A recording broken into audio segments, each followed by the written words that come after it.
حضرت فاروق اعظم کے ہاتھ میں تلوار تھی، گھر سے نکلے، کہنے لگے آج میں اس محمد کا خاتمہ کر دوں گا معاذ اللہ، اس نے گھر گھر فساد پیدا کر دیا، تلوار لے کے۔ ابو جہل نے نا غصہ دلایا، کہنے لگا مکے میں کوئی سورما نہیں بچا جو مصطفیٰ کو قتل کر دے معاذ اللہ، 100 اونٹ ملیں گے۔ جناب عمر کہتے ہیں تلوار پکڑی، اور یہ سویر کی بات ہے، ابھی رات کو نبی پاک کعبے کا غلاف پکڑ کے کہہ رہے تھے اللہم اعز الاسلام باسلام عمر ابن خطاب، یا اللہ اسلام کو عزت دے دے، عمر کو کلمے کی توفیق دے دے۔ رات حضرت عمر کہتے ہیں دن چڑھا تو تلوار لے کے نا میں باہر نکلا، میں نے کہا آج میں چھوڑوں گا نہیں، ہر گھر میں فساد معاذ اللہ، ہر گھر میں لڑائی۔ فرماتے ہیں رستے میں حضرت ارقم بن زید مل گئے، کہنے لگے کدھر جا رہا ہے؟ میں نے کہا آج میں مصطفیٰ کو قتل کروں گا۔ کہنے لگے جا پہلے اپنے گھر کی خبر لے، تو جدھر جا رہا ہے نا ادھر بعد میں جانا، پہلے اپنے گھر کی پہلے خبر لے۔ کہنے لگا میرے گھر کو کیا ہوا؟ کہنے لگے تیری بہن فاطمہ بنت خطاب اور تیرا بہنوئی سعید بن زید دونوں کلمہ پڑھ چکے، جا پہلے اپنے گھر کی خبر لے۔ حضرت عمر فرماتے میں گیا، بڑا غصہ آیا کہ میرے گھر میں آگ لگ گئی، میں سردار مکے کا اتنا سخت گیر آدمی، میرے گھر میں اسلام آ گئے۔ فرماتے میں نے جا کے نا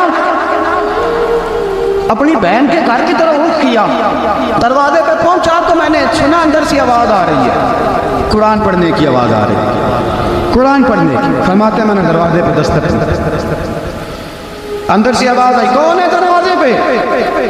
میں نے کہا عمر ابن خطاب۔ فرماتے ہیں کہ میرے بہنوئی نے کہا کہ فاطمہ تیرا بھائی بڑا سخت ہے۔ فرماتے ہیں میری بہن نے جلدی سے قرآن کے صفحے لپیٹ کے اوپر رکھ دیے، میرے بھائی جو تھے وہ میرے بہنوئی ایک دروازے کے پیچھے چھپ گئے۔ فرماتے ہیں میری بہن سامنے کھڑی ہے، پیار بھی بڑا تھا، میں نے جاتے ہی کہا کیا کر رہی تھی؟ توجہ ہے آپ کی؟ غلامان محمد جان دینے سے نہیں ڈرتے، یہ سر کٹ جائے یا رہ جائے کچھ پرواہ نہیں کرتے۔ ہمیں لگے کیا کر رہی تھی؟ حضرت فاطمہ خاموش ہو۔ عمر کہتا ہے میں نے ڈانٹ، بولتی کیوں نہیں، کیا کر رہی تھی؟ میں نے کہا قرآن پڑھ رہی تھی، قرآن پڑھ رہی تھی۔ کہا تجھے پتہ نہیں؟ تجھے میرا پتہ نہیں؟ فرمایا سارا ہی پتہ ہے۔ کہا تو جانتی نہیں لات و منات کو برا کہتے ہیں؟ فرمایا وہ بات کی باتیں تھی، وہ جاننے نہ جاننے کی باتیں۔ دوستو توجہ، حضرت عمر ابن خطاب فرماتے ہیں کہ بہن اس جلال، اس روب، اس اعتماد سے بولتی تھی کہ میں نے ایک تھپڑ مارا بہن کے منہ پہ، میری بہن ادھر جا کے گئی۔ فرماتے ہیں کپڑے جھاڑ کے کھڑی ہوئی، کہنے لگی عمر ایک تھپڑ نہیں تو 1000 مار، تو 1000 مار، لیکن یہ امید نہ رکھنا کہ میں قرآن چھوڑ جاؤں گا، یہ امید نہ رکھنا میں قرآن چھوڑ جاؤں گا۔ فرماتے ہیں کہ میں نے، میرے ہاتھ میں تلوار تھی، میں نے دستے کی طرف سے نا، دستے کی سائڈ سے تلوار بہن کو ماری زور زور سے، سر سے خون نکل آیا۔ فرمایا میں اپنے بہنوئی کی بڑی عزت کرتا تھا، میرا بہنوئی پردے سے نکلا بیوی کو بچانے، میں نے زور زور سے 2 تلوار کی پشتیں اس کے سر پہ بھی ماری، خون نکلا، پھر میری بہن آگے ہوئی، پھر مارا۔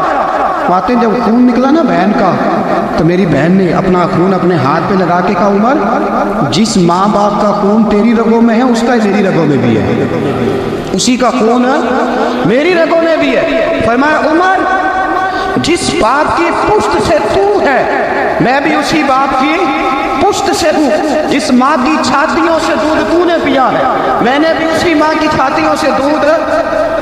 توجہ ہے آپ کی؟ میری بات سمجھ میں آ رہی ہے؟ سنے بات، رسول اکرم صلی اللہ تعالیٰ علیہ وسلم نے فرمایا، حضرت عمر رضی اللہ تعالیٰ عنہ فرماتے ہیں نبی پاک بن نازل قرآن سنا تو جب میری بہن نے اس جلال کے ساتھ بات کی نا کہ عمر میں بھی اسی باپ کی بیٹی ہوں، میں بھی اسی باپ کی بیٹی ہوں، میں بھی اسی قبیلے کی ہوں، خبردار تو ترش رو ہو کے گالی ہزار دے، یہ وہ نشہ نہیں جسے ترشی اتار دے۔ فرمایا تو چارہ کار ٹیل لگا لیکن تو مجھے اسلام سے ہٹا سکتا؟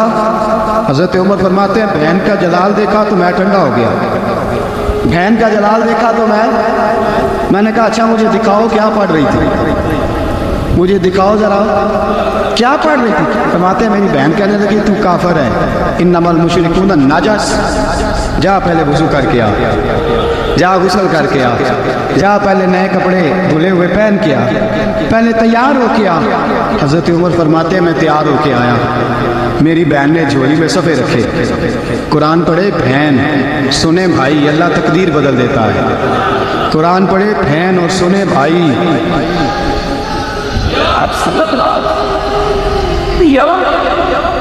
قرآن پڑھے بھائی اور سنے بہن، اللہ تقدیر۔ لیکن آج بہن بھائی قرآن تو سنتے سناتے ہی نہیں نا، یہ تو رواج ختم ہو گیا نا۔ وہ قوم جو کل لڑتی تھی ننگی شمشیروں کے ساتھ، وہ آج سینما دیکھنے جاتی ہے اپنی ہمشیروں کے ساتھ۔ معاذ اللہ، نعوذ باللہ، استغفر اللہ۔ ہمارا وہ حال نہیں رہا کہ تھا۔ حضرت عمر فرماتے ہیں بہن نے قرآن پڑھا، میں نے قرآن سنا، پتہ نہیں قرآن میں کیا لذت سی، میں رو رو کے بےحال ہو گیا۔ فرماتے ہیں میرے جیسا سخت آدمی، میرے جیسا سخت جو کبھی نہیں رویا تھا، آج قرآن سنا۔ فَإِذَا سَمِعُوا مَا أُنزِلَ إِلَى الرَّسُولِ تَرَىٰ أَعْيُنَهُمْ، جب قرآن، اللہ کا قرآن پڑھا جاتا ہے جو رسول پہ آیا، تو لوگوں کی آنکھوں کو تم دیکھو گے، ان کی آنکھوں میں آنسو ہوتے ہیں۔ فرمایا میں رو رو کے بےحال ہو گیا۔ میری بہن کہنے لگی بھائی کیا پروگرام ہے؟ میں نے کہا مجھے بھی لے چلو، مجھے بھی لے چلو۔ کہا چلو۔ فرمانے لگے ذرا ٹھہر جاؤ، میرے نا ہاتھ باندھو، رسیوں کے ساتھ نہ میرے ہاتھ، پیچھے میرے ہاتھ باندھ لو، گلے میں میری تلوار لٹکا لو، میں مارنے آیا تھا، میں مجرم بن کے جانا چاہتا ہوں، مجرم بن کے۔ اور ہمارے شاعر فرمایا کرتے تھے استاد گرامی حضرت عمر فرمانے لگے مجھے مارتے مارتے لے کے جاؤ، میں چونکہ مارنے آیا تھا نا مجھے۔ اور ایک پنجابی کا شاعر کہتا ہے حضرت عمر نے کہا کروں آیا سا مار مقامنے نو، کروں آیا سا مار مقابنے نو، ان مینو مار دے لے چلو، متے عمر دی عمر برباد ہوئے، جتھے عمر سوار دے لے چلو۔ کروں آیا سا مار مقابنے نو، ان مینو مار دے لے چلو، متے عمر دی عمر برباد ہوئے، جتھے عمر سوار دے، متے عمر دی عمر برباد ہوئے، جتھے عمر سوار دے۔ فرماتے جب پہنچے نا غار ارقم میں تو دروازے پہ حضرت امیر حمزہ کھڑے تھے۔ حضرت امیر حمزہ، ایک شخص کہنے لگا حضرت امیر حمزہ سے عمر آ رہا ہے، فرمایا آنے دو۔ کہا حضور وہ تلوار بھی گلے میں لٹک رہی ہے، فرمایا آنے دو۔ وہ اگر عمر ہے تو میں بھی امیر حمزہ ہوں، وہ اگر عمر ہے تو انا اشہد اللہ و رسولہ، میں اللہ رسول کا شعر ہوں، آنے دو۔ کہا آپ کیا کریں گے؟ کہا ادب ملحوظ رکھے گا تو خاطر سے بٹھائیں گے، نمونہ اس کو ہم کھل کے محمد کا دکھائیں گے، اگر نیت نہیں اچھی تو میں اس کو قتل کر دوں گا، اسی کی تیغ سے سر کاٹ کے چھاتی پہ دھر دوں گا، میں آنے تو دو، آنے دو عمر کو۔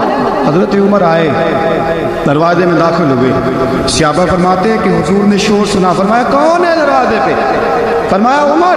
فرماتے ہیں حضور اٹھے تیزی سے، چادر گر گئی، چادر حضور تیزی سے اٹھے، کھول دو دروازہ۔ حضور عمر کے گلے میں تلوار ہے، فرمایا پھاٹک کھول دو۔ یا رسول اللہ عمر آپ کا دشمن، فرمایا کھولو دروازہ۔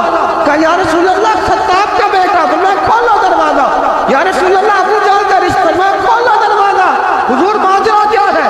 فرمایا وہ اپنے آپ نہیں آیا، میں نے رات اللہ سے دعا مانگی ہے، میں نے مانگ کے لیا ہے، میں نے مانگ کے لیا، وہ اپنے آپ تھوڑا آیا ہے، مانگ کھولو دروازہ، آنے دو۔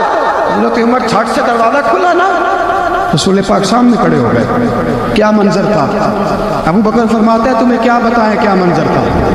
حضرت ارقم فرماتے ہیں تمہیں کیا بتائیں کیا منظر تھا؟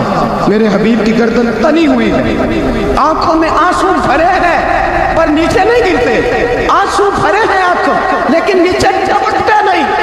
میرے رسول پاک آگے بڑھے، عمر کی گردن جھکی ہوئی ہے، عمر اوپر نہیں دیکھتے، حضور آگے بڑھے، جا کے حضرت عمر کا کندھا زور سے ہلایا، فرمایا کیا پروگرام ہے تیرا، کیا ارادہ ہے تیرا، بول۔ حضرت فاروق اعظم آنکھ یوں اٹھا کے کہنے لگے سونیا بس اب کلمہ پڑھنے کا ارادہ ہے، سونیا کلمہ پڑھنے کا۔ صحابہ فرماتے ہیں پتہ نہیں کیا ہوا، پتہ نہیں، حضور کا اتنا جوش ہم نے کبھی نہیں دیکھا، نبی پاک کو نعرہ لگاتے ہم نے پہلے کبھی نہیں دیکھا۔ جب عمر نے کہا نا سونیا کلمہ پڑھنے آیا، فرماتے ہیں رسول پاک کے جو آنسو بندے ہوئے تھے نا وہ ٹپ سے نیچے گرے، اور حضور نے فرمایا اللہ اکبر، اللہ اکبر۔ فرماتے ہیں حضور نے جب اللہ اکبر کہا تو سارے صحابہ بھی کہنے لگے اللہ اکبر، اللہ اکبر، اللہ اکبر۔ حضرت عمر فاروق کا عدل اور حضرت فاروق اعظم کا انصاف، اس کو دنیا جانتی بھی ہے مانتی بھی ہے۔ حضرت فاروق اعظم رضی اللہ تعالیٰ عنہ قاضیوں کا تقرر کرتے وقت سب سے زیادہ احتیاط کرتے تھے کہ بندہ کس قسم کا ہے، اس کا مزاج کیا ہے، معاشرے میں اس کا وقار کیسا ہے، اس حساب سے اس کو تقرر کرتے تھے قاضی کے لیے۔ اور کیا حال تھا، حضرت زید بن ثابت رضی اللہ تعالیٰ عنہ کو آپ نے قاضی مقرر کیا، بعد میں معزول کر دیا۔ کیوں آپ نے معزول کیا ہے؟ تو حضرت عمر کہنے لگے اس کی وجہ ہے، ایک دن ایک شخص نے، حضرت ابی بن کعب نے مجھ پر مقدمہ کیا، حضرت عمر پر مقدمہ کر دیا، تو فرماتے ہیں کہ میرے سامنے میں دیکھ رہا تھا، جب میں عدالت میں پہنچا تو زید بن ثابت نے میرا کھڑے ہو کے استقبال کیا، اور جب مدعی آیا ہے تو وہ بیٹھے رہے ہیں۔ تو میں نے کہا کہ جب آپ دونوں میں ملتے وقت انصاف نہیں کر رہے تو فیصلے پہ کیسے انصاف کریں گے؟ آپ اس قابل نہیں کہ آپ کو قاضی بنایا جائے، معزول کر دیا۔ اگر میں بحیثیت مجرم، بحیثیت ملزم آیا، اگر آپ نے میرا کھڑے ہو کے استقبال فرمایا تو پھر مدعی کا تو زیادہ حق بنتا تھا، اور ہم پر اعتراض ہے کافر کا، وہ کہتے ہیں تو عدل نہیں کر سکتے۔ بولا آدمی ہے نا، وہ دیکھتا ہے آج کل کے مسلمانوں کو، آج کل کے مسلمانوں کو دیکھ کے رائے قائم کرتا ہے۔ ہم اسے کہتے ہیں ہاں آج کل کے مسلمان نہ دیکھ، وہ جنہوں نے ڈائریکٹ نبی پاک کی نکاح سے فیض پایا تھا انہیں دیکھ، ڈائریکٹ جو رسول پاک کی نکاح کے فیض یافتہ تھے، عدل و انصاف سے بھر دی دنیا۔ حضرت فاروق اعظم، حضرت عمرو بن عاص مصر کے گورنر تھے، حضرت فاروق اعظم نے انہیں متعین کیا تھا۔ ان کے بیٹے کا مصر میں جھگڑا ہو گیا کسی عام آدمی کے ساتھ، گورنر کے بیٹے کا، گورنر کے بیٹے نے اس مصری کو، ایک عام آدمی کو درے مارے۔ تجھے پتہ نہیں میں گورنر کا بیٹا ہوں؟ مصری نے کیا کیا، گھوڑے پہ بیٹھا سیدھے مدینے آ گیا، سیدھا مدینے۔ حضرت فاروق اعظم کے در دولت پہ پشت سے کپڑا اٹھایا، پشت سے اس نے اپنے نشان دکھائے تو جناب عمر کی آنکھوں میں آنسو آ گئے۔ ایک عام آدمی ہے، جانتے کوئی نہیں، تمہیں رو پڑے اتنا ظلم، اور میری سلطنت میں کوڑے برش سے تیری پشت پہ، فوراً دے جا، جاؤ بلا کے لاؤ۔ حضرت عمر بن عاص اپنے بیٹے سمیت آئے، بڑی عدالت ہے۔ حضرت فاروق اعظم کے لفظ فرمایا، اس کو اس کی ماں نے آزاد پیدا کیا تھا، تو نے اسے کیوں غلام بنایا؟ اس کی ماں نے آزاد جنا تھا، تو نے کب سے لوگوں کو غلام کہا؟ بیٹے یہ کیا کہتا تھا؟ یہ کہتا تھا میں گورنر کا بیٹا ہوں، تو مجھے جانتا نہیں؟ فرمایا اب یہ بڑی عدالت ہے، کوڑا پکڑ اور اس گورنر کے بیٹے کی پشت پہ برسا اور اسے کہہ تو گورنر کا بیٹا ہے، میں محمد کا غلام ہوں صلی اللہ تعالیٰ علیہ وسلم۔ اسے بتا، اسے اب بتلا کہ تو گورنر کا بیٹا ہے نا، میں نبی پاک کا غلام ہوں، اور جو مصطفیٰ کے غلام ہوتے ہیں وہ سارے برابر ہوا کرتے ہیں۔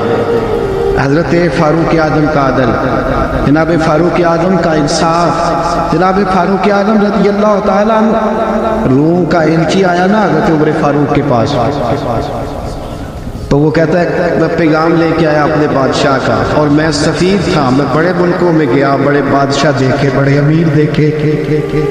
حضرت فاروق اعظم رضی اللہ تعالیٰ عنہ کے دربار مجھے بھیجا گیا، جب پہنچا تو میں نے مسلمانوں سے کہا تمہارے بادشاہ کا دربار کون ہے؟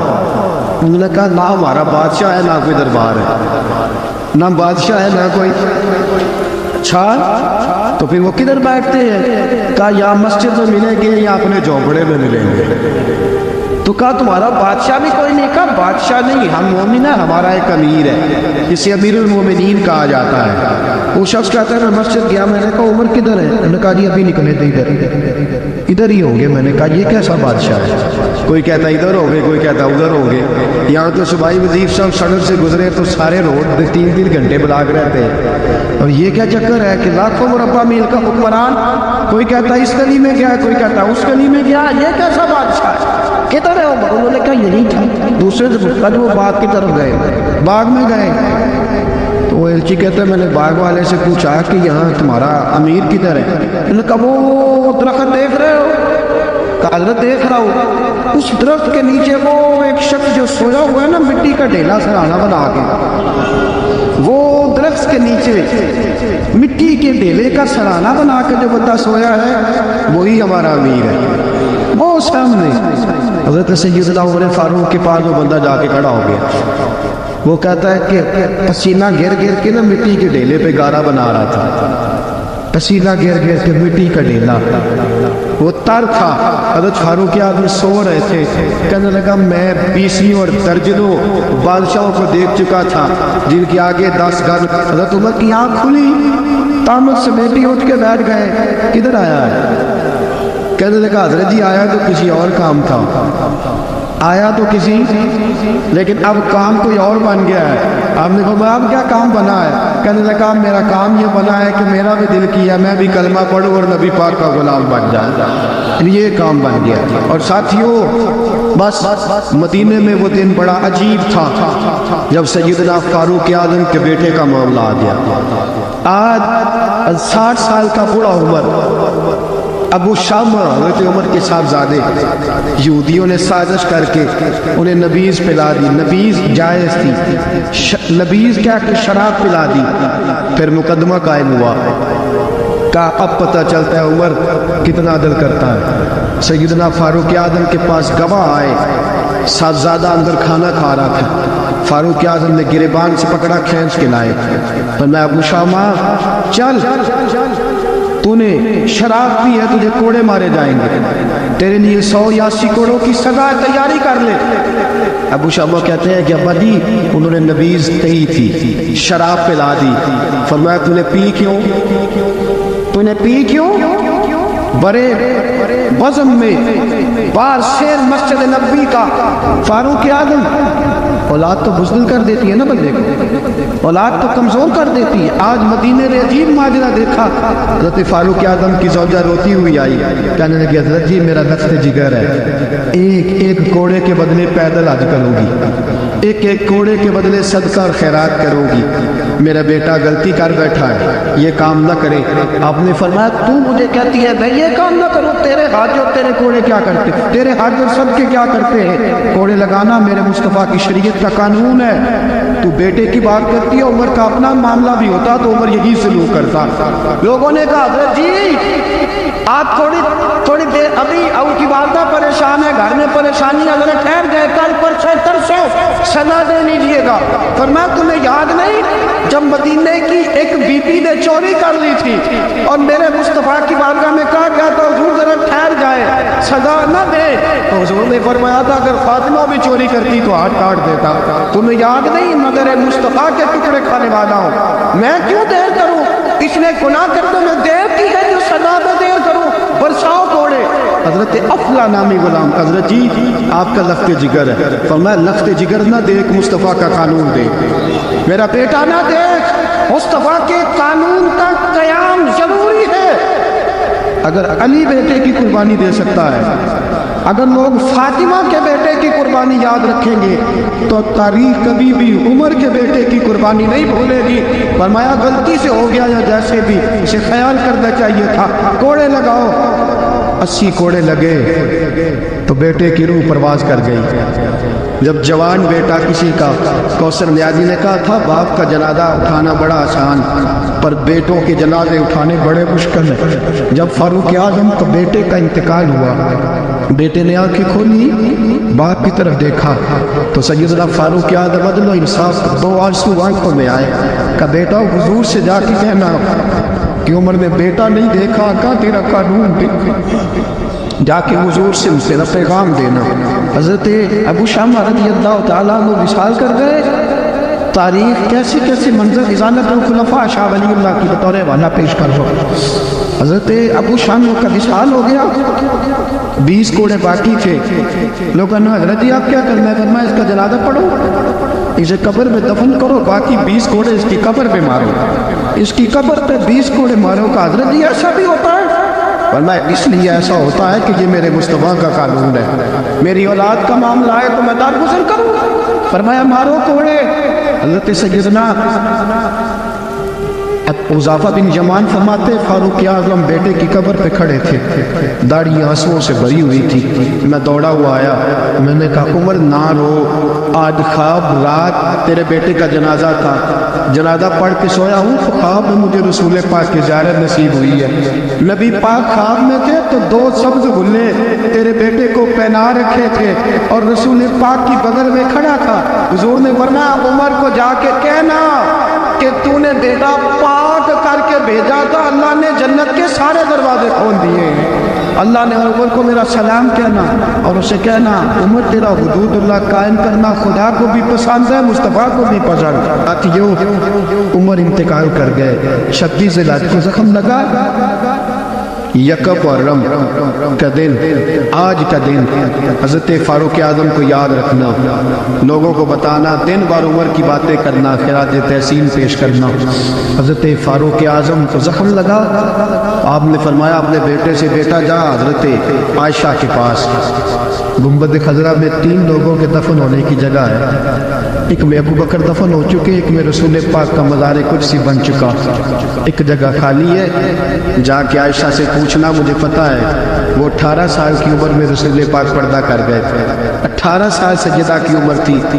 عائشہ نے جگہ اپنے لیے رکھی ہوئی ہے. جا کے باہر کھڑے ہو کے کہنا اماں جی, عمر کہتا ہے میرا دل کرتا ہے,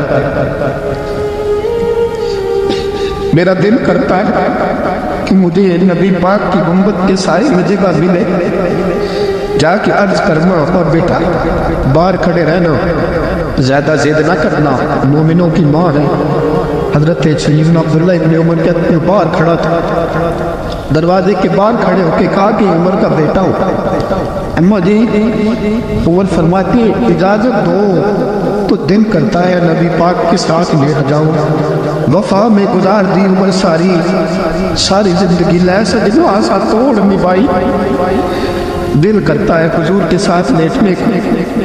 حضرت عائشہ صدیقہ, حضرت عبداللہ ابن عمر فرماتے ہیں دروازے سے باہر کھڑا تھا لیکن عائشہ کے رونے کی آوازیں باہر تک آ رہی. حضرت عائشہ صدیقہ ہچکیاں لے کے روئی. سیدہ عائشہ نے فرمایا عمر سے جا کے کہنا عمر کوئی قبر کی جگہ کسی کو نہیں دیتا, لیکن عمر تو نے وفا کی تاریخ بنائی ہے, عمر تو نے کمال کر دی ہے, عمر تو نے حد کر دی ہے. عمر کو جا کے کہنا کہ میں جنت البقیع میں دفن ہو جاؤں گی, جہاں میرا وقت آئے گا دفن ہو جاؤں گی, لیکن عمر تیری خدمات کہتی ہے کہ تجھے نبی کے ساتھ دفن ہونا چاہیے. سیدنا عبداللہ ابن عمر فرماتے ہیں کہ جب دفن ہونے کے پانی پر سہنیاں رنگا رنگ کڑے, ارے اوسدا جانیے جس دا توڑ چڑھے. فرماتے آیا عمر کو آ کے بتایا پیشانی خون سے بھری ہوئی. عمر نے سجدے میں رکھ دی, رو کے کہا آج میری توڑ نب گئی ہے. حضرت فاروق اعظم مصطفیٰ کے ساتھ لیٹ گئے. میرے نبی نے فرمایا عمر یا تجھے اپنے پڑوس میں دفن کر رہا ہو, تو نے اگر راہ وفا میں بیٹے تک قربان کر دیے گے نا تو قیامت تک جو مجھے سلام کرنے آئے گا تجھے بھی سلام کر کے جائے گا. حضرت عمر بن عاص رضی اللہ تعالیٰ عنہ نے مصر خود فتح کیا تھا,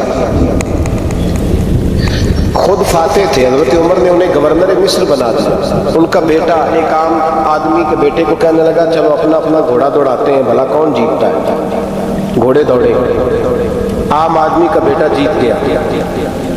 گورنر صاحب کے بیٹے نے درہ اٹھایا اور درہ اٹھا کر کے اس جیتنے والے غریب آدمی کی کمر پہ درے مارے. اس کو جب درے لگے تو بیٹے نے گھر آ کے باپ کو اپنی لہو لہان کمر دکھائی. باپ کے دل میں بڑی قدر ہوتی ہے. درجے تو لوگ ماں کے بیان کرتے رہتے ہیں, لیکن جتنا باپ پیار کرتا ہے اس کا بھی تقاضا کوئی کر نہیں سکتا. والد نے جب دیکھا نا لہو لہان ہے گردن, تو والد چیخے روئے, اور پھر پتہ نہیں اگلے 1.5 منٹ میں اس بچے کے والد کو کیا ہوا. اس نے آپ سے پوچھے اور بیٹے کو کہنے لگا میرے گھوڑے کے پیچھے بیٹھ. کہا کدھر جانا ہے؟ فرمانے لگے یہ ظلم کا دور نہیں, یہ عمر کا دور ہے. ہاں ایسی بات ہے کوئی جو مرضی کر جائے, بیٹھ میرے گھوڑے پہ. آدھی رات کے وقت پہنچے مدینے اور باہر جا کے وہ آدمی پکارنے لگے, کہنے لگے عمر باہر آؤ, نکلو خوابگاہ سے. جب غریبوں پہ ظلم ہو تو پھر حکمرانوں کو سونے کی اجازت نہیں ہوا کرتی. باہر آؤ. فاروق اعظم آدھی رات کو اٹھ گیا, کیا ہوا؟ کہا عمر دیکھ یہ بیٹا جو میں نے اپنے منہ کے نوالے کھلا کھلا کے پالا ہے, ذرا میرے لال کی پشت دیکھ. تیرے دور حکومت میں یہ حال ہوگا حضرت فاروق اعظم نے کہا جاؤ بلا کے لاؤ فاتح مصر کو. حضرت عمر بن عاص بیٹے سمیت آئے. جناب فاروق اعظم فرمانے لگے مجمع میں کھڑا کر کے, فرمایا کیوں مارا تو نے اس کو؟ گردن جھک گئی. فرمایا تو گورنر کا بیٹا تھا اس لیے مارا؟ اس غریب آدمی کے بچے کو کہا درے پکڑ اور گورنر کے بیٹے کو اس کے سامنے مار, اور اتنے مار کہ اسے سمجھ آئے. جب اس کو درے لگ رہے تھے تو لوگ دیکھ رہے تھے. تھوڑی دیر گزری تو حضرت سیدنا عمر فاروق رضی اللہ تعالیٰ عنہ نے فرمایا گورنر مصر کو بھی سزا دو, اس کے کپڑے اتروا کے اسے ٹاٹ کا لباس پہناؤ. لوگ کہنے لگے حضور گورنر صاحب کی کیا غلطی؟ سنو اور یاد رکھنا. حضرت فاروق اعظم کہنے لگے اس بچے کے دل میں بات ڈالی کس نے کہ تو گورنر کا بیٹا ہے؟ کس نے بات ڈالی کہ تو چودھری کا بیٹا اور باقی کمی ہوتے؟ کس نے سکھایا اسے؟ وہ طاقتیں بھی ہم کچھ لیں گے جو سکھاتی ہیں کہ فلانا بڑا ہے فلانا چھوٹا ہے. فرمایا نا, جب کوئی رسول اللہ کا کلمہ پڑھ لیتے ہیں پھر برابر ہو جائے گا. اس کو کس نے سکھایا؟ کس نے سکھایا اس کو؟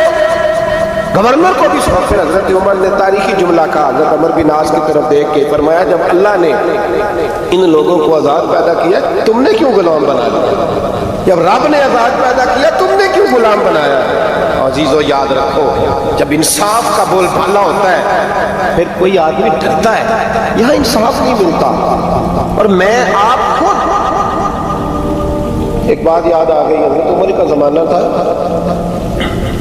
غسان کے بادشاہ نے کلمہ پڑھ لیا. جو لوگ غریب کہلاتے ہیں نا وہ ذرا میری بات پہ زیادہ توجہ کریں. غریبوں کو سنانے لگا, غریب ذرا توجہ کریں. غسان کے بادشاہ نے اسلام قبول کر لیا, اور اسلام قبول کرتے ہی وہ آئے حج کرنے. حج کے بعد فارغ ہوئے تو ایک نفلی طواف کر رہا تھا غسان کا بادشاہ شاہ غسان. حاج تو خانہ کعبہ میں بھی وی آئی پی پروٹوکول ہو, آج تو مسجد نبی میں بھی وی آئی پی پروٹوکول ہو, یہاں آ کے بھی اور دیکھتے صحیح کوئی کھڑا کہاں. یہاں بھی پولیس والوں نے بازو پکڑے. سوچو تو صحیح یہ حال کر دیا تم نے مذہب کا. طواف کعبہ ہو رہا ہے اور غسان کے بادشاہ نے جبہ پہنا ہوا ہے باریک اور لمبا. وہ طواف کعبہ کر رہا تھا تو ایک غریب آدمی کا پیر اس کے جبے پہ آ گیا. جب پیر آیا تو اس نے پلٹ کے غریب کے منہ پہ تھپڑ مارا. جب تھپڑ مارا تو اس غریب نے سیدنا فاروق اعظم کی عدالت میں مقدمہ کر دیا کہ بادشاہ نے تھپڑ مارا. حضرت عمر فاروق رضی اللہ تعالیٰ عنہ نے بادشاہ کو بلایا. فرمایا تو نے اس غریب کو مارا ہے؟ کہا جناب اس نے پیر رکھا تھا. تو فرمایا پیر رکھا تھا تو کیا ہو گیا, تو نے کیوں لمبا جبہ پہنا؟ تجھے سمجھ کے چلنا چاہیے. کہا میرے لیے حکم کیا ہے؟ حضرت عمر کہنے لگے یہاں اسے رات میں راضی کر لے, ورنہ صبح اسی جگہ اسی کونے میں خانہ کعبہ کے سائے میں وہ غریب تیرے منہ پہ تھپڑ مارے گا اور تجھے تھپڑ کھانا پڑے گا. غریبوں سنو سنو, ساری رات وہ غسان کا بادشاہ غریب کی منت کرتا رہا تو راضی ہو جا. غریبوں تم سے شکوہ ہے, تم 2-4 لاکھ پہ راضی ہو جاتے ہو. غریبوں تم سے شکوہ ہے, تم انصاف ہونے نہیں دیتے. غریبوں تم تھوڑی تھوڑی بات پہ مطمئن ہو جاتے ہو. تھوڑی تھوڑی بات, جتنے غریب تن ہے لباسوں سے دور دور اتنی ہی چادریں میں مزاروں سے چھین لوں, اور جتنے غریب گھر ہیں اجالوں سے دور دور اتنی ہی روشنی میں ستاروں سے چھین لوں. اتنی تو ہمتیں ہو میری کم سے کم بلند کہ شاہوں کے تاج فخر اشاروں سے چھین لوں. تمہاری زیادتی ہے, تم نے ظلم پروان چڑھایا ہے. جب تم چودھری کے کہنے پر ایم این اے کے کہنے پر راضی ہو جاتے ہو, تم انصاف ہونے نہیں دیتے. ڈٹنا سیکھو, کھڑے ہونا سیکھو. جب اسے کہا نا راضی ہو جا, وہ غریب کہنے لگا میں راضی ہو جاؤں اور کل تو کسی اور کو بھی تھپڑ مارے. فرمایا جتنی تیرے پاس دولت ہے لا کے قدموں میں رکھ. ہم دولتوں کی پرواہ اس لیے نہیں کرتے کہ ہم نے محمد عربی کا چہرہ دیکھا ہوا ہے. اب میری نگاہوں میں جچتا نہیں کوئی, اس لیے کہ جیسے میرے محبوب ہے ویسا. تم اثر لینا چھوڑ دو, تم اثر بڑا لیتے ہو. ہاں تمہارے اوپر چیزیں اثر انداز ہوتی ہیں, اس لیے انصاف نہیں ہوتا. ڈٹنا سیکھو, کھڑے ہونا سیکھو. جو بھائی ڈٹ جاتا ہے نا وہ بڑے کمال کر جایا کرتا ہے. ساری رات مناتا رہا, حضرت عمر سے کہنے لگا وہ نہیں مانتا، تو جناب عمر کہنے لگا پھر تیاری کر دیں، ہم بادشاہ نہیں دیکھیں گے، دولت نہیں دیکھیں گے، ہم رسول اللہ کا دین دیکھیں گے، ہم نبی پاک کا نظام دیکھیں گے۔ وہ بادشاہ رات کو دوڑ گیا، بھاگ گیا، جا کے عیسائی ہو گیا۔ لوگوں نے کہا اتنا قیمتی آدمی عمر نے ضائع کر دیا، فرمایا چپ کرو، میں نے کوئی چیز ضائع نہیں کی، میں نے تو اپنے رسول کا دین بچا لیا، کوئی شے ضائع نہیں۔ عدل جب تک میں پھر کہوں گا اس عدل کے نقصان میں ہر آدمی برابر کا شریک ہے۔ ہم عدل ہونے نہیں دیتے، ہم عدل قائم نہیں کرتے، ہمارا تقاضا ہی نہیں کہ عدل ہو، ہم اپنے آپ کو عدل کے لیے پیش ہی نہیں کرتے، مزاج ہی نہیں۔ حضرت علی المرتضیٰ ایک جری انسان تھے، اور وہ علی تھے جن پر انسانیت رشک کرتی، اور مولا علی وہ ہستی تھے کہ میرے مصطفیٰ کریم صلی اللہ تعالیٰ علیہ وسلم نے فرمایا اس کے دیدار کو تو فرشتے بھی آیا کرتے ہیں، نہ بڑا آدمی، اور پھر امیر المومنین خلیفۃ المسلمین حضرت علی، خود مولا علی نے حضرت قاضی شریح کو قاضی بنایا، چیف جسٹس بنایا، اپنے ہاتھوں سے تعیناتی کی۔ حضرت مولا علی رضی اللہ تعالیٰ عنہ کی زرہ گم ہو گئی، کافی دیر گزر گئی تو ایک یہودی کے پاس وہ زرہ آپ کو نظر آئی، حضرت علی نے ڈائریکٹ اس سے چھین نہیں لیا، حالانکہ امیر المومنین تھے۔ ہمارے ہاں ڈنڈا بھی بڑا چلتا ہے نا، جو طاقتور ہوتا ہے وہ تو تھانے جاتا ہی نہیں، اس کو ضرورت نہیں، اس نے تو بندے رکھے ہوئے ہیں، اس کو تو پتہ ہے کام کیسے لے، لیکن حضرت علی نے آئینی رستہ اختیار کیا، قانونی رستہ۔ قاضی صاحب کی عدالت میں مقدمہ کیا کہ فلاں یہودی کے پاس میری زرہ ہے، وہ چوری ہو گئی تھی، گر گئی تھی، گم گئی تھی، مجھے دلائی جائے۔ قاضی صاحب نے بلا لیا یہودی، امیر المومنین بھی کٹہرے میں۔ قاضی صاحب کہنے لگے اس سے کہ زرہ تیری ہے؟ اس نے کہا جی میرے پاس ہے تو میری ہے۔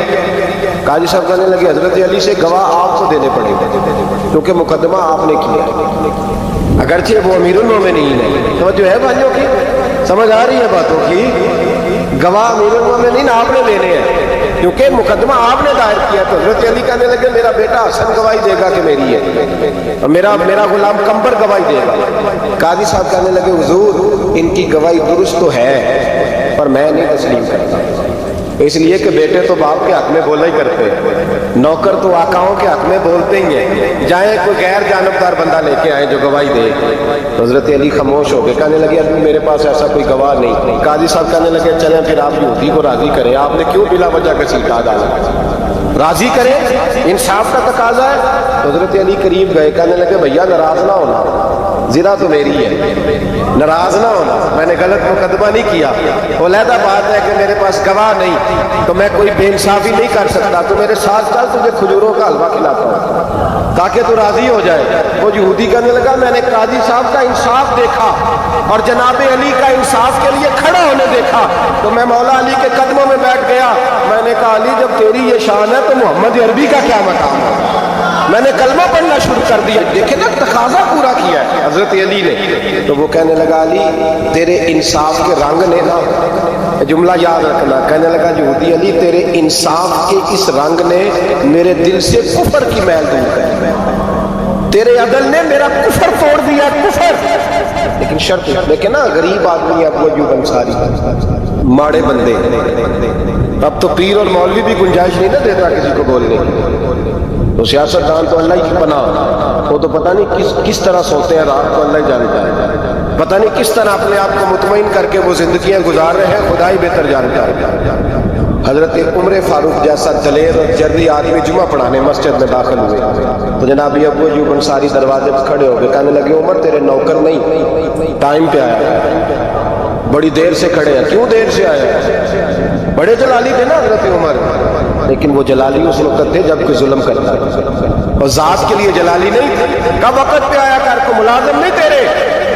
تو سیدنا فاروق اعظم ممبر پہ چڑھے اور فرمانے لگے اللہ ابو ایوب انصاری کا بھلا کرے، جب تک اس طرح کے لوگ موجود ہیں کوئی بادشاہ بگڑے گا نہیں، اللہ اس کا بھلا کرے، اس نے میری توجہ صحیح۔ اور پھر عمر رو پڑے، رو کے فرمانے لگے مسلمانوں معاف کر دو، غلطی کوئی نہیں، میرے پاس کرتا ہے ایک ہی، اور عبداللہ کی ماں نے وہ دھو کے خوش پشے کو ڈال دیا تھا، غریب ہو، کرتا دوسرا کوئی نہیں۔ تو تو وہ ذرا نا خشک ہونے میں آ کے دیکھ لو ابھی بھی گیلا ہے، مجھے معاف کر دو میری غلطی نہیں ہے۔ صحابہ درد کے ساتھ رونے لگے اور کہنے لگے اللہ اس طرح کے حکمران ہمیشہ عطا کرتا ہے۔ میرے بھائی تو انصاف کا رنگ تو دیکھ، ان تقاضوں کو سمجھنا۔ یہاں کسی کی جرت ہے بول سکے، طاقت ہے کسی کی، لیکن انہوں نے اپنے آپ کو پیش کیا، سامنے پیش کیا اپنے آپ لوگوں کے سامنے۔ دو مال غنیمت کی چادریں بانٹ رہی ہیں، سب کو ایک ایک ملی ہے۔ فاروق اعظم جمعہ پڑھانے آئے تو اسی چادر کا کرتا، اسی کی تامت، لوگ کھڑے ہو گئے، عمر بتا تم نے دو کیوں لی؟ یہ انصاف ہے، یہ عدل ہے، کیوں لی دو؟ حضرت عمر کہنے لگے میرا بیٹا جواب دے۔ عبداللہ بن عمر بولے، کہنے لگے ابا جی کے کپڑے بڑے پرانے ہو گئے تھے، میں نے اپنے حصے کی بھی اپنے ابا جی کو دے دی۔ دیکھیں نا یہ انصاف میرے نبی پاک نے کیا ہے، صحابہ نے سیکھا ہے۔ میں اور آپ تیار نہیں، ہم تیار نہیں انصاف کے، ہمارا مزاج نہیں انصاف، ہمیں خود بہت سارا آگے پیش ہو کے رنگ دکھانا پڑے گا، اس کے لیے ہماری تیاری نہیں۔ اس لیے ہم حکمرانوں کو گالی دے کے چپ کر جاتے ہیں، اس لیے ہم وکیلوں کے کہتے ہیں بکتے بڑھائیں، جج بکتے، یہ باتیں کر کے ہم خاموش، ہم پیش نہیں کر پا رہے، ابھی تک ہم اپنے آپ کو کھڑا نہیں کر پا رہے کہ ہم سے مطالبہ کرو انصاف، کھڑا نہیں۔ حضرت سیدنا علی المرتضیٰ شیر خدا رضی اللہ تعالیٰ عنہ فرماتے ہیں بدر کے لیے جب جا رہے تھے تو سواری ایک تھی، سوار تین تھے، ایک سواری اور سوار تین تھی۔ فرماتے ہیں نبی پاک صلی اللہ علیہ وسلم نے فرمایا تین کٹھے نہ بیٹھنا، دو بیٹھے، سواریوں کو تکلیف ہوتی ہے، قربان جاؤں کیسا رسول دیا ہے جو جانوروں کے حقوق کا بھی خیال فرماتا صلی اللہ علیہ وسلم۔ فرمایا دو بیٹھے۔ حضرت علی کہتے ہیں پہلے میں اور نبی پاک صلی اللہ علیہ وسلم بیٹھے اور تیسرے ہمارے ساتھ ابو درداء رضی اللہ تعالیٰ۔ فرماتے ہیں جا رہے تھے بدر کے لیے، پہلے میں اور حضور بیٹھے، پھر نبی پاک اور ابو درداء بیٹھے۔ فرماتے ہیں پھر نمبر لگ گیا میرا اور ابو درداء، اور مصطفیٰ نے گھوڑے کی لگام تھامی تو حضرت ابو درداء تڑپ اٹھے، کہنے لگے علی نہ طبیعت مانتی ہے، نہ ادب مانتا ہے، نہ عشق مانتا ہے، تو اس طرح کر میں تو چھوٹا ہوں، آپ کہیے رسول پاک سے، آپ ہر لحاظ سے بڑے، آپ عرض کیجئے کہ حضور نہ ادب مانتا ہے، نہ عشق مانتا ہے، نہ پیار مانتا ہے، نہ تقاضا ہے، مہربانی کرے آ جائے۔ حضرت علی ہاتھ باندھ کے عرض کرنے لگے محبوبہ ٹھیک ہے باری آپ کی پیدل چلنے کی ہے پر مہربانی کریں، ادب پیار اور محبت مجبور کر رہی ہے۔ تو حضور نے فرمایا علی چپ کر، میں عدل نہیں کروں گا تو لوگ عدل سیکھیں گے کیسے؟ اگر میں عدل نہیں کروں گا تو قوم سیکھے گی کیسے؟ مجھے عدل کرنے دے، انصاف کرنے دے، فرمایا چلنے دے مجھے، پیدل کچھ نہیں ہوتا۔ تقاضا عدل جب تک پورا نہیں ہوتا، آپ یقین کریں میرے اساتذہ کہا کرتے تھے میں عدالت کو عدالت نہیں کہتا، کچہری کہتا ہوں، اس لیے کہ عدالت وہ ہوتی ہے جہاں عدل ہوتا ہے۔ یہاں تو حال یہ ہے، بتائیے وکیل کو نہیں پتا ہوتا کہ جو میرے پاس آیا یہ غلط آدمی ہے، وہ اس کی حمایت کرتا ہے کہ نہیں، اس کے ساتھ چلتا ہے کہ نہیں، جھوٹ کے ساتھ آخر تک لڑتا ہے کہ نہیں لڑتا؟ جو گواہ بن کے جا رہے ہوتے ہیں انہیں پتا ہوتا ہے کہ نہیں کہ ہم جھوٹے کی گواہی دینے جا رہے ہیں؟ تو پھر کیا سارا ظلم حکومتیں کر رہی ہیں؟ معاشرہ بھی تو اپنی ترتیب بدلے نا، لوگ بھی تو اپنا رنگ بدلے نا، لوگ بھی تو طبیعت بدلے نا۔ کون منتخب کرتا ہے انہیں ظالموں؟ عوام، اور پھر اس کے بعد شکوہ بھی عوام ہی کرتی ہے۔ خدا را تقاضے سمجھو، مزاج سمجھو، طبیعت سمجھو۔ اسلام میرے نبی پاک صلی اللہ علیہ وسلم نے عدل کا بول بالا کیا، ہر مقام پر، ہر نقطے پر رسول پاک صلی اللہ علیہ وسلم نے عدل اور عدل کی آواز بلند فرمائی۔ کوئی مقام ایسا نہیں، آپ پڑھیے کتابیں، اگر ایک کلمہ پڑھنے والے اور یہودی کا فیصلہ آیا ہے اور نبی پاک صلی اللہ علیہ وسلم نے یہودی کو حق میں سمجھا ہے تو نبی پاک نے یہودی کے حق میں فیصلہ کیا۔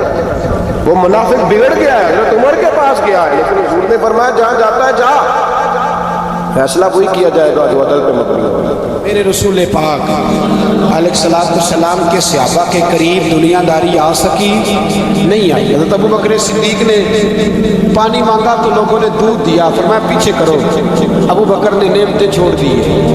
اب ابو بکر وہ والا کام کرتا ہے جو رسول پاک نے کیا، فرمایا نہ دودھ شاید پیش نہ کرو، جو مانگتا ہوں بس وہ۔ حضرت ابو بکر صدیق نے بڑے مالدار تھے، حضرت عمر فاروق رضی اللہ تعالیٰ عنہ کے پاس صحابہ کرام جمع ہو کے آئے، کون سا ایسا شخص ہے جس کی تنخواہ میں اضافہ ہو جائے؟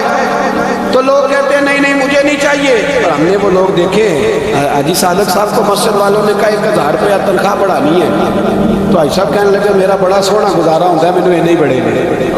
حضرت سیدنا عمر فاروق رضی اللہ صحابہ اکٹھے ہو کے گئے, کہنے لگے عمر حضور کے زمانے میں بظاہر غربت رہی, جناب صدیق اکبر کے زمانے میں غربت, اب تو بڑی ریل پیل ہے, بحرین سے لاکھوں کا مال آتا ہے, آپ کو بڑے بڑے سفیر ملنے آتے ہیں, پر آپ وہی پرانا کرتا اور وہی تامت جو کئی جگہ سے سی آپ نے کئی جگہ سے پھٹی. اور حضرت عمر ایک دن عید کی نماز پڑھانے گئے تھے تو ننگے پیر ہی چلے گئے. لوگوں نے کہا جوتا, فرمایا ٹوٹ گیا تھا یار, پہننے کی قابل نہیں تھا. فرمایا ننگے پیر آ گئے اور لوگ کیا کہیں گے؟ فرمایا چھوڑو, عمر کے پاؤں ننگے ہیں لیکن عمر کے کردار میں تو کوئی شک نہیں ہے, پیر ہی ننگے ہیں نا, کیا ہوا, چھوڑو اس بات کو, کوئی پیار نہیں دنیا داری سے, دولت سے, کوئی چکر ہی نہیں. حضرت سیدنا عمر فاروق رضی اللہ تعالیٰ عنہ کو صحابہ نے اکٹھے ہو کے کہا, یہ ہے امت کے بیدار ہونے کے طریقے جو عرض کر رہا ہوں. کہا جناب آپ اب بڑا مال غنیمت ہے, اور جس طرح ہر صحابی کا حصہ ہے آپ کا بھی حصہ ہے, تو ایک نیا کرتا ہی ڈال لیں آپ خرید کے. اب جب مشورہ ہو گیا صحابہ میں, تو کہنے لگے عمر سے بات کون کرے گا, نیا کرتا پہننے کی عمر سے بات کس کو برا لگتا ہے جی, نیا کرتا کون بات کرے گا. حضرت سیدنا علی المرتضیٰ کا انتخاب ہوا, کہنے لگے مولا علی کی بڑی عزت کرتے ہیں, ان سے بڑا پیار کرتے ہیں, ان سے بات کرتے ہیں. تو حضرت علی کو بلایا گیا, عرض کی حضور مہربانی فرمائیں. حضرت عمر سے کہے نئے کرتے کے لیے, آپ فرمانے لگے عمر میری بڑی قدر کرتا ہے, بڑی بات سنتا ہے, پر یہ والا کام نہیں میں عمر سے کہہ سکتا, یہ کسی اور سے. تو کہنے لگے آپ رہنمائی کر دیں, کس کو کہیں؟ جناب علی المرتضیٰ فرمانے لگے اگر حضرت عائشہ صدیقہ سے کہو گے تو عمر فوراً مان جائے گا, وہ مومنوں کی ماں ہے. صحابہ حضرت عائشہ کے پاس, اماں جی عمر کو بلائیں, ان کو کہیں بڑے بڑے سفیر آئے ہوتے ہیں, وہی پرانے کپڑے پہن کے بیٹھ جاتے ہیں. اللہ اکبر. حضرت عائشہ نے پیغام بھیجا, فرمایا عمر کو بلاؤ. عمر فاروق دوڑے ہوئے آئے, پردے کے پیچھے حضرت عائشہ کے پاس گھٹنوں کے بال, اماں جی دیر تو نہیں کر آیا, میں آنے حکم ہو, حضور کے گھر سے پیغام آیا, بڑے بڑے سفیروں کو چھوڑ کے بھاگے. حضرت عائشہ صدیقہ کہنے لگی عمر دیکھو جائز پیسے ہوں تو اسلام اچھے لباس سے منع نہیں کرتا, اب بڑا بڑا مال آیا ہے, اب تیرا بھی حصہ ہے, تو صحابہ کرام کی خواہش ہے کہ نیا کرتا پہن لو, بڑے بڑے سفیر آتے ہیں, حرج بھی کوئی نہیں, جائز بھی ہے, تو منع نہیں. حضرت عمر نے گردن جھکائی, جی اماں جی, جی اماں جی, جی اماں جی. حضرت عائشہ کہتی ہیں بات ہوئی, عمر نے گردن اٹھائی تو عمر کی داڑھی آنسو سے بھری ہوئی. کہتی ہے مجھے کہنے لگے اماں جی میں تو صرف مسجد میں دیکھا کرتا تھا, آپ تو مصطفیٰ کو دن رات دیکھتی تھی, جس طرح کے کرتے آمنہ کے لال نے پہنے ہیں مجھے بھی پہنا دو, میں تیار ہوں, میں پہن لوں گا, میں تیار ہوں جس طرح کے میرے نبی نے پہنے. حضرت عائشہ کہتی ہے میں پھوٹ کے روئی, میرا پلو افسوس بھر گیا. فرماتی ہیں میں عمر کی بات سنتی گئی تو میرا پلو آنسو سے, میں نے کہا عمر تو جا, تو ٹھیک ہے. فرماتی عمر فاروق سلام کر کے اٹھے, امیر المومنین چلے گئے. اس کونے میں صحابہ چھپے ہوئے تھے, وہ آئے, کہا اماں جی کیا بات ہوئی؟ تو میں پھر رو پڑی. میں نے کہا کیا بتاؤں, تمہیں پرانے کرتے نظر آتے ہیں, اسے محمد عربی کے جلوے نظر آتے ہیں, اسے رسول اللہ کا رنگ نظر آتا ہے, اسے وہ غلامی نظر آتی ہے. عمر کو دنیا سے پیار